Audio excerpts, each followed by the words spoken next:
Ainda nessa leva de boas notícias para a nossa economia, a indústria do nosso estado cresceu mais que o dobro da média nacional esse ano. Dados que a queridíssima Dagmara Spaltz traz agora para a gente ao vivo. Oi, Dag, bem-vinda e bom dia. Por favor, nos conte mais.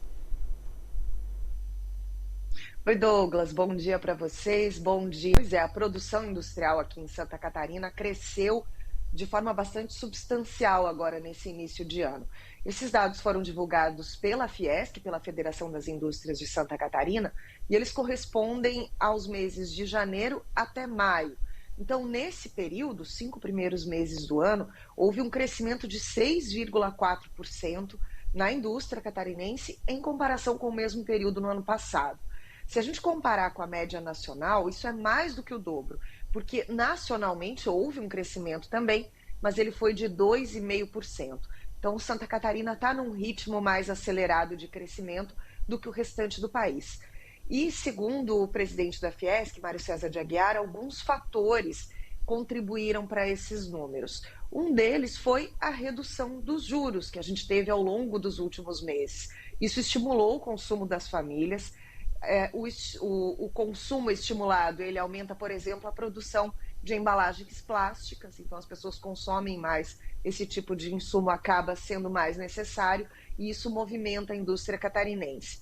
Outra questão também é que essa redução dos juros, ela aumenta a demanda por maquinário, que também movimenta a indústria aqui de Santa Catarina.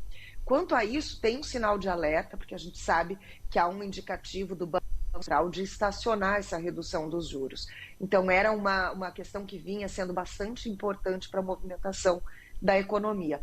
Agora, outro ponto também que tem ajudado a indústria de Santa Catarina a ter bons resultados nesse início de ano são justamente as exportações. E alguns mercados se destacam. Por exemplo, o mercado norte-americano, que nesse início de ano demandou muitos motores elétricos aqui para Santa Catarina, e a produção aqui aumentou 29% em relação ao ano passado. Então, a gente tem quase 30% de aumento na produção de motores elétricos. Outra coisa também que aumentou em relação a exportações para os Estados Unidos foram produtos de carpintaria para a construção civil.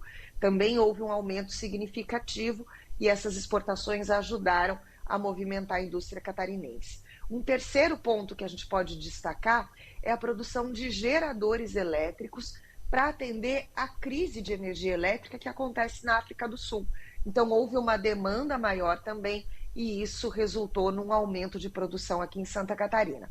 Qual que é o resultado disso? A gente vê que a economia vem reagindo a esses números aqui no estado e a empregabilidade também. A indústria é um dos setores que mais empregaram nesse início de ano aqui em Santa Catarina. Então, além de a gente ter bons resultados para a indústria, isso também se reflete em geração de renda e em vagas de emprego para o nosso estado. Ou seja, todo mundo sai ganhando. É com vocês. Obrigado, Dagmara. Até mais.